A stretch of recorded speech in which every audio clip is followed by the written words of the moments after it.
I think it's hard, isn't it? When you start with governance, I think for yourselves as heads and incumbents, you've got the gig anyway.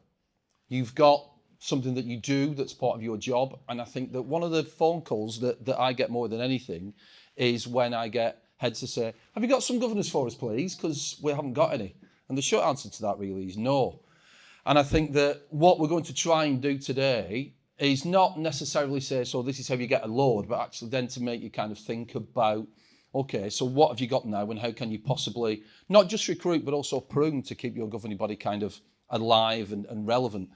And I started by thinking about, okay, well, let's have a look at the fruit of the vine analogy. And I thought that, okay, so to use that analogy, I think some governors are a little bit like Beaujolais, quite young and vibrant. I think that some governors are like Barolo, possibly a little bit more mature. And that also possibly some governors are like Shiraz, a little bit full of pepper and a bit sharp to the taste. So, but in reality, when we get it right, I think the governing bodies that are really good are like a vineyard that produces a really good blend, because actually it's far more than the sum of its parts, and actually something you want to go back to and go back to again and again. And if you're lucky, when you get a really good vintage, you celebrate it and you enjoy it.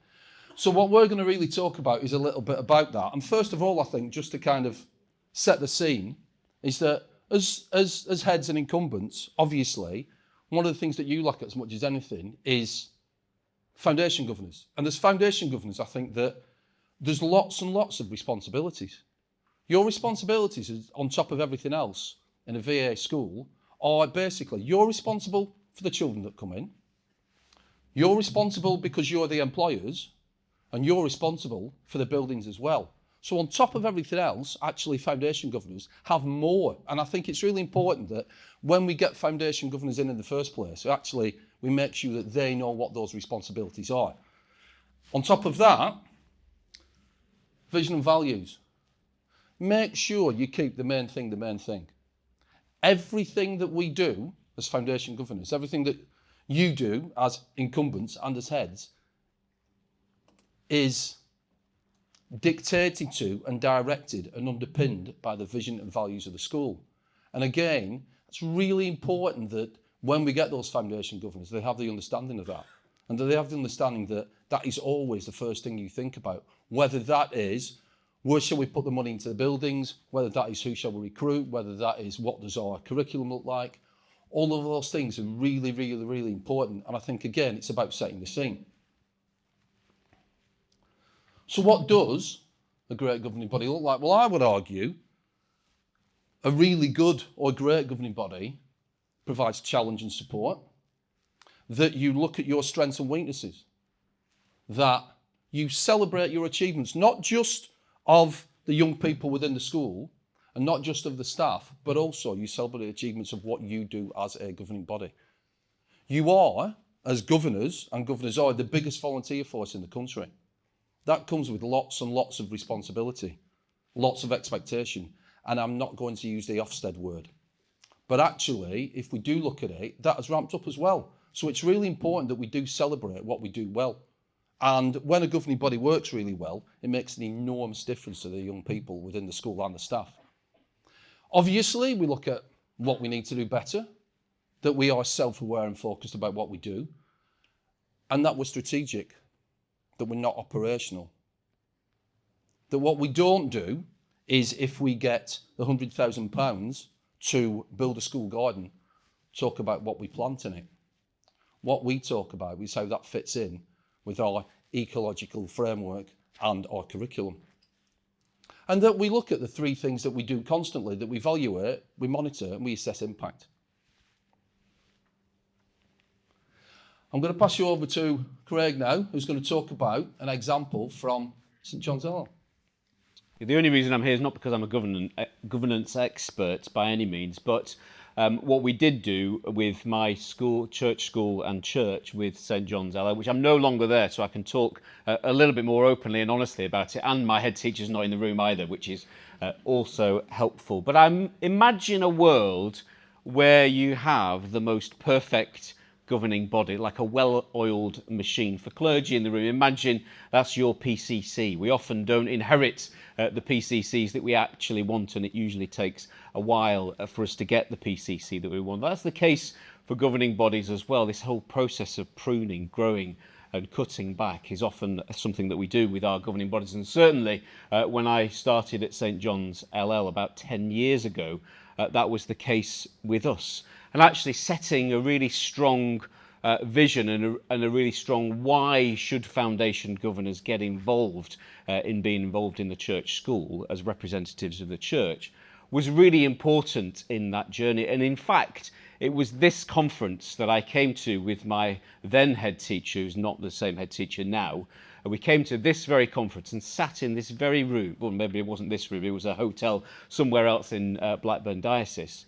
But we set ourselves the target that we wanted, it was an aspiration really, that we wanted that when people talked about St John's Ellel, that we didn't know whether they were talking about the church or the school, that we would become so closely aligned as a church and a school that our relationship will be so strong that when people talk about St John's Ellel, they didn't know whether they were talking about the church or the school. And I think we've just about got there after about 10 years. I've left the church now, and my head teacher's about to move on as well. But we feel like we're leaving it in a good place, although the people who come afterwards may well want to start with that opening line that I started with: you don't get the ones you necessarily want that you inherit.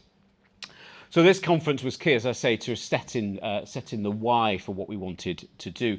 And how we went about that really was fundamentally, the headline was for us just getting involved in each other's lives, being nosy about each other, inviting each other to other things, hanging out. So one of the things that we did on a regular basis when I went in to do worship on every Friday, which most of you, the clergy, will do on Sunday during the week, was to hang out with the head teacher outside the school gate. And it was there that we both showed a united front to what our church and school were about, but also had lots of conversations with people, particularly those moments when a school goes into crisis mode, when you lose a teacher, or we had a sudden death of a parent. And to be able to stand outside the school gate, it was in fact only when there was a crisis in the school that parents commented how good it was to see the head and the vicar together outside to provide that united front.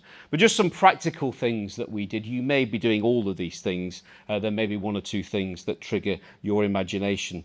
So getting involved in each other's lives involved us talking well about each other in both institutions. So that was about making sure that the school was regularly being updated to the congregation on our notice sheets. And in my preaching as well, I would often refer to things I'd done in the school that week, just to keep it on the congregation's radar, and making sure that the school were also talking about our events at church on their school newsletter and in their regular events. Whenever it came round, and it's coming round for many of us clergy, the APCM, we often invited the head teacher to come and deliver a brief report about what was happening at the school, what was coming up in the next year. I've talked about invitation to each other's events, particularly the key events in the lives of the children. So confirmation, the head teacher always had an invite to the confirmation because she's been involved in their spiritual development just as we have. Key baptisms with the children, families in the life of the school, coming on a Sunday morning, and when the head teacher was available, coming to be a part of those baptisms, having the opportunity to speak at those. As a church, we set up our a monthly messy church. We decided not to do that in our church building, partly because of practicalities, but also because our church school was a much easier threshold to cross for our parents in our community. And so we do our monthly messy church in the school rather than at the church. And that sends the message to both the church and the school that these are key parts of our relationship together. And then occasionally, 3 or 4 times a year, we would abandon our church building and do our morning service in the school hall. and again sends the message that what we do with each other is important, particularly taking key sort of seasons in the church year. So Education Sunday particularly lent itself early on for us to have an education service in the school rather than invite the school to crawl up the road to the church. The key seasons of Christmas and Easter and all the rest of it, we do particular services in the church.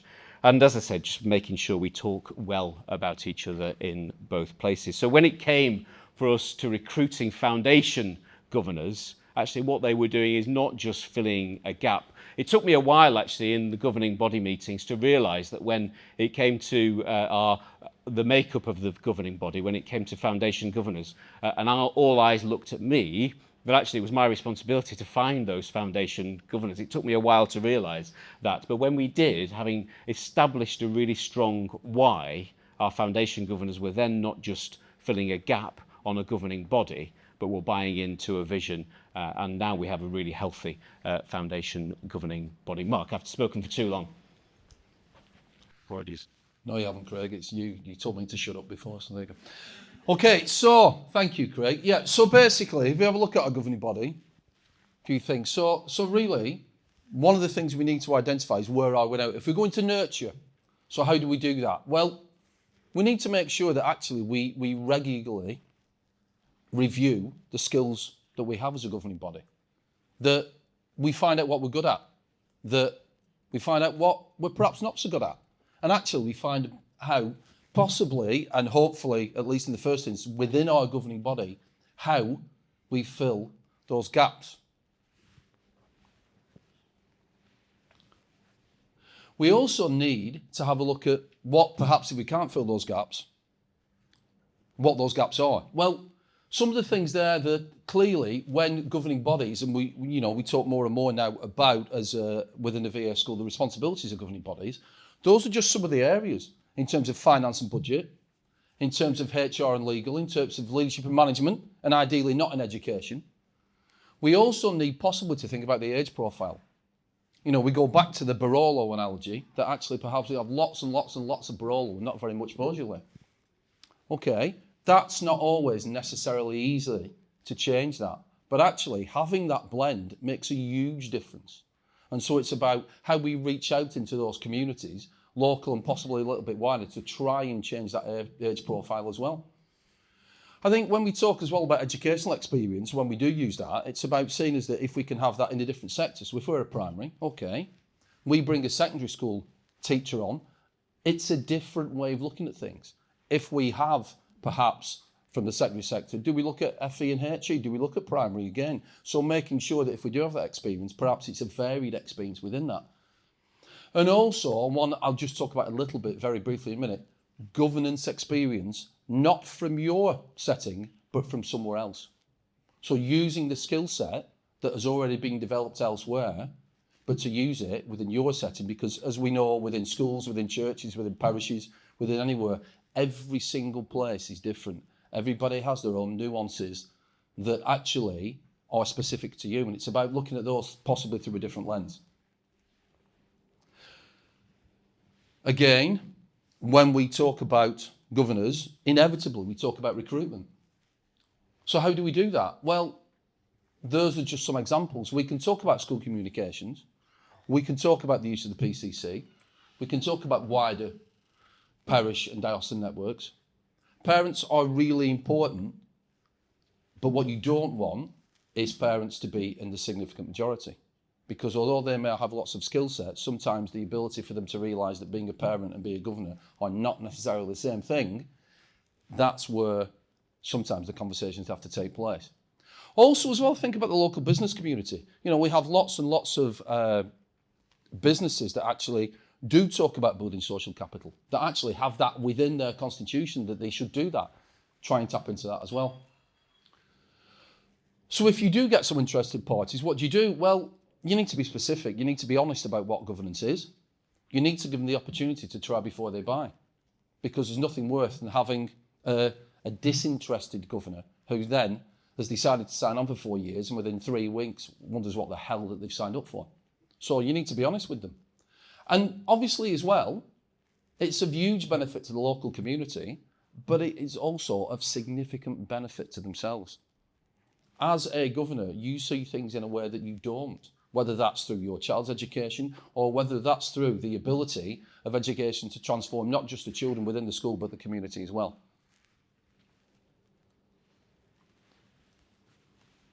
So what do you provide? Just some examples there. You can provide a better understanding of their child, should there be a parent, their educational journey. You can provide an opportunity to see education from a strategic perspective. Community. A chance to apply their faith for the greater good. An opportunity to apply their knowledge and expertise within a new content. A great way to see the church and school community and the kingdom of God in the parish or parishes. And also, obviously, to impact the lives of children with the gospel and God's love. Lots and lots of things there, and even if it's only one of those, that can make the difference. It's the hook that we're looking for. So what can, and indeed what should you as schools and governing bodies provide? Well, if it's going to work, you need to have a supportive induction process, and it needs to be a supportive experience. We need a clear outline of expectation. We need a clear calendar of meetings. We need an opportunity for governors to actually find their feet within the role in order to make sure that they're comfortable and that they can make a positive improvement. We need, if possible, a governing body buddy or mentor, and perhaps that not is actually within your governing body, but within another governing body locally. We need some keeping in touch sessions with the chair, and actually we need a commitment to ensure that when we do have meetings that they're effective and they don't last for 17 hours, and talk about what colour pen we're going to use for 6 weeks of that. Believe me, I've been a vice chair of a primary school. It happens far too often, doesn't it? Yeah. So on to the pruning. This is always a difficult bit because actually there's a degree of, we've got them. We're not going to let them leave now, are we? They're here. Yeah? How many times have we had conversations? I've had conversations with schools about such and such a body's chair. Well, yeah, well, they were next in line and no one else wanted to do it, so therefore we said that they would. Not always the best thing. So how do you keep your governing body fresh and motivated and skilled? Well, you set the expectations. You make sure there's a cycle of training. Ideally, you try and get them to do 2 terms or 8 years and then move on to somewhere else.